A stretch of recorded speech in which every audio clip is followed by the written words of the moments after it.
Yo, everybody. My name is Jamel, and I'm really hyped to be with you today. You wanna know why? Because I got a question I wanna ask you. And the question is this: have you ever been super jealous of somebody? I have. Let me tell you about it. So, for me, it was 8th grade when it felt like every person in my friend group had either a significant other, a boyfriend, a girlfriend, or a crush at least, except me. Except your boy. Nobody had a crush on me. And it was awful because I kept seeing everybody boot up.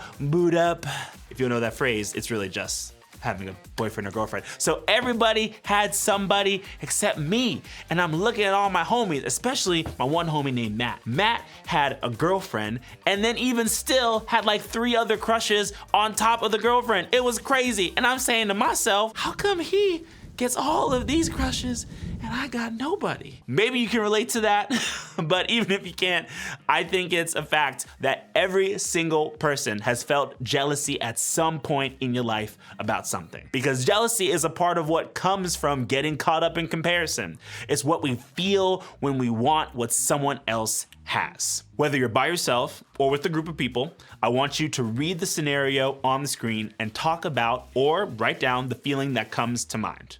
Ready, set, go.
All of those feelings and words that you just brainstormed are all caused when we experience jealousy. And sometimes we don't experience a lot of jealousy when we compare ourselves to others because we feel pretty good about our lives. And honestly, comparison might even make us feel better than others. Because remember, comparison is a cycle that never stops. So while we may feel great about our lives right now at the top of the cycle, eventually we're gonna find ourselves caught up in trying to compare to someone else and feel bad about ourselves at the bottom. And this is where jealousy really gets difficult, because it doesn't just impact us. It impacts our relationships with other people. When we're jealous of someone else, we do things like avoid them or talk behind their back or struggle to be happy for them. Eventually, we stop being able to celebrate the good things in their lives because it only reminds us of what's missing in our own. And for me, that's not how I'm trying to live. And I don't want to be unhappy simply because something in my life doesn't compare to somebody else's life. I don't want to be the kind of friend or family member or teammate who can't celebrate with somebody else.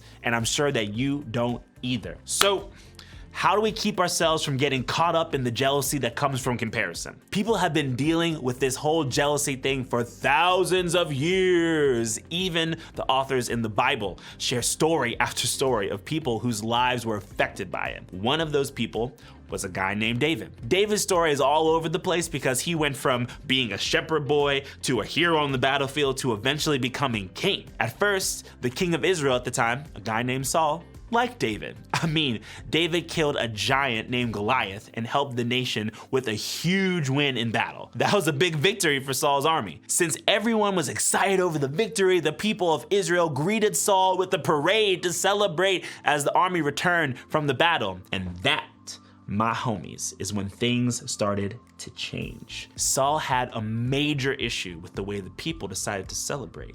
The song they sang celebrated both King Saul and David. As king, Saul did not want to share his fame and popularity with anybody else. In other words, Saul was jealous. Let's take a look at his response. This made Saul very angry. "What's this?" he said. "They credit David with 10,000s and me with only thousands?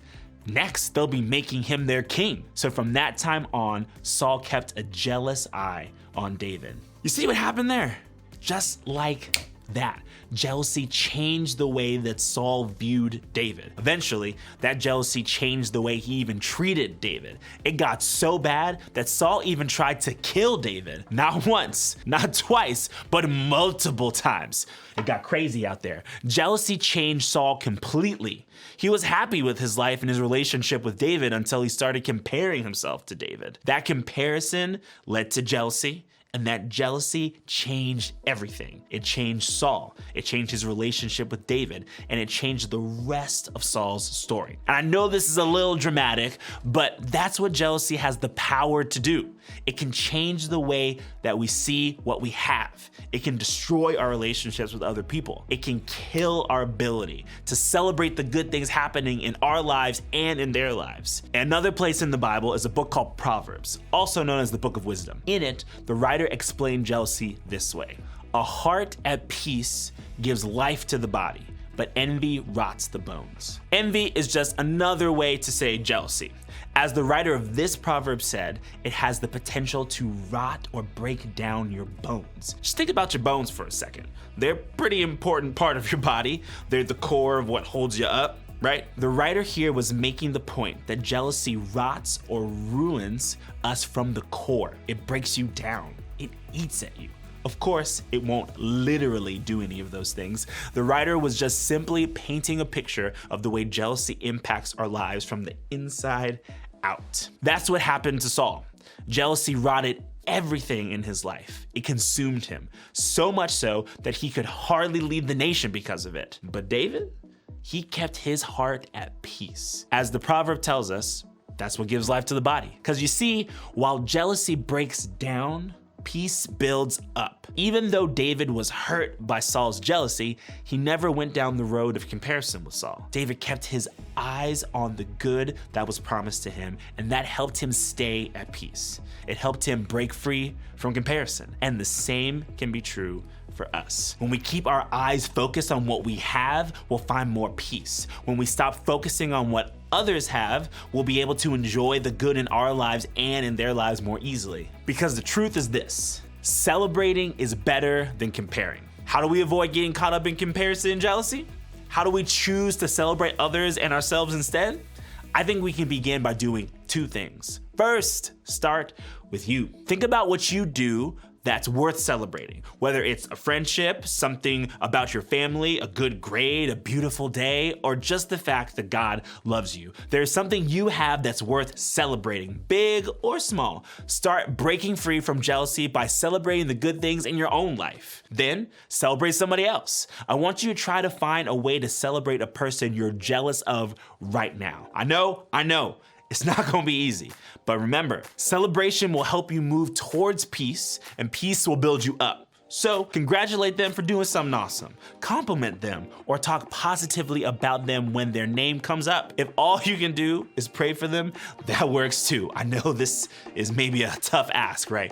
Prayer is a great place to start celebrating and appreciating someone else. This week, whatever you choose to do, take a step to celebrate the good in your life and the lives of those around you, because celebrating is better than comparing. We know it's easy to talk about this stuff, but it's not as simple to actually apply it and do it in your real life, like tomorrow. That's why groups are important.